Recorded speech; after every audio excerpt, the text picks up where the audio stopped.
And we are live. I think we are live, yes. Just after our morning sessions. So we have sessions on this morning, Pilates, bar and yoga. Also, we've got a little muscle strengthening. Let me check. Yes, we are. So, just wanted to talk today about a chat I had yesterday. I always say that because I basically, my morning chat is just the chat I had yesterday with someone or earlier in the week. I feel it's relevant for someone else, potentially. So, we were talking about not having as much time as before to do things, whether it's workouts, there's stuff going on, work, whatever, things getting in the way. So as a result of that, she felt like she couldn't do it. And it's interesting, so as we got into the conversation, it was pretty clear that all that she was doing was comparing now to her best ever week. So when you compare everything now to your best ever week, you're always going to feel a bit rubbish, because unless you're doing it all, because maybe once upon a time you did everything, you're just going to compare it to that week. And subconsciously she was doing that, but also subconsciously she had this elusive perfect week in her head, that if she wasn't doing that, she was failing, so there's no point. Because actually doing a bit and not doing it perfectly might not mean she gets the results she wants, and then it's that fear of failure, fear of doing it and not getting the results. So all we did in this situation was flip it a little bit and set expectations, because if you don't know what your goal is by the end of the week, and it could be how many exercise sessions you're willing to do, it could be how many meals you're willing to plan, how many evenings you're not going to drink, how many days you're going to plan your snack and take it into work.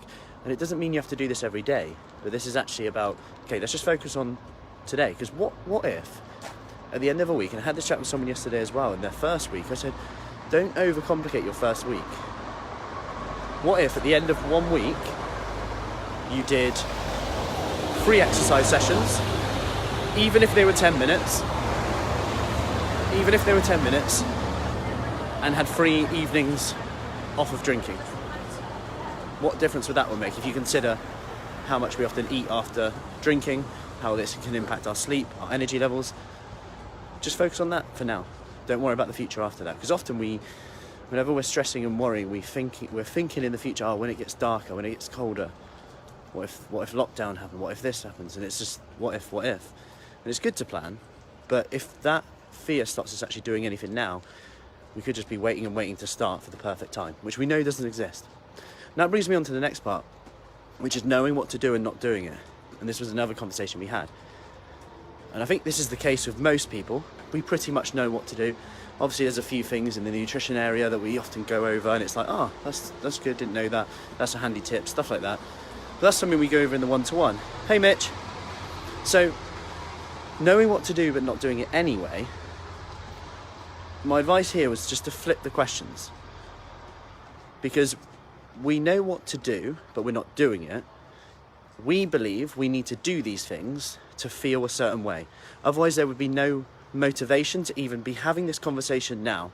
If you didn't want to change or do something different, you wouldn't even be listening to this. So there must be some motivation there. We wouldn't even be having the chat. There must be some motivation there. So based on that, we flip the question to, how do you want to feel? So how do you want to feel? Write that down. Whether that's more energy, whether that's being able to spend more time with the grandkids and actually chase after them, whether that's to fit into certain clothes, whether that's to be stronger, fitter, not worry about my health so much, whatever it is, bone health, help with menopause symptoms, whatever it is, whatever the issue is, and the feeling that someone wants to create, sleep. And then the key thing is, what am I willing to do to create this feeling today? And that's it, because it just avoids overwhelm. What am I willing to do today to create that feeling? And if I'm feeling low, tired, not great today, what will I do to create the feeling I want to create? So for example, for me, every morning I write down, if I need to boost my energy today, I will insert here. That could be have a nap, do a 5-minute workout. So I've got that in the toolbox. Listen to some music, listen to a podcast, meditate. a really simple way just to quickly get started now, because it's not that whatever you choose there will be the significant thing and it will be, you know, life-changing. You'll go, oh, I've got my results in a day. It's not that at all. But actually it's the momentum that it builds, so that when you are ready to do a bit more, it's so much easier to do it when you've just done little bits along the way and kept that momentum going. For example, I start my every morning with it takes me about 20 seconds to do this one exercise move on a pull-up bar. Yeah, probably 20 seconds. But just by doing that makes it, when I'm ready to do a full workout, which is normally at the weekend, maybe once in a week, so I do about 3 workouts a week, but just by doing that one little move for 20-30 seconds, that makes it so much easier to do that full workout, because I'm building that momentum, and it's not like, oh, I've got to start all again.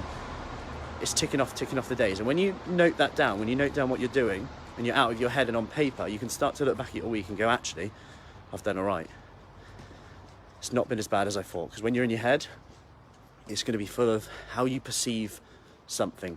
So you might perceive it a certain way. You might think that it's true, how you perceive it, but it might not be. It might just be your perception of it at that time, which might not be true. Getting all philosophical now.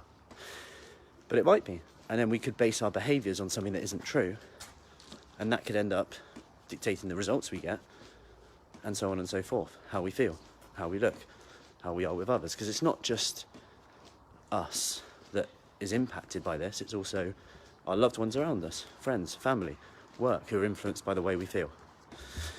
Anyway, I hope that helps. We are off now to our morning sessions. We have bar, total body bar, Pilates, and muscle strengthening work. So, all from home, or Marlborough and devices. So we best get on. If you want more information about our 28-day Kickstart, we start from the 5th of October is our next one. If you want more info on that, send me a message. Have a awesome day, okay? Speak soon.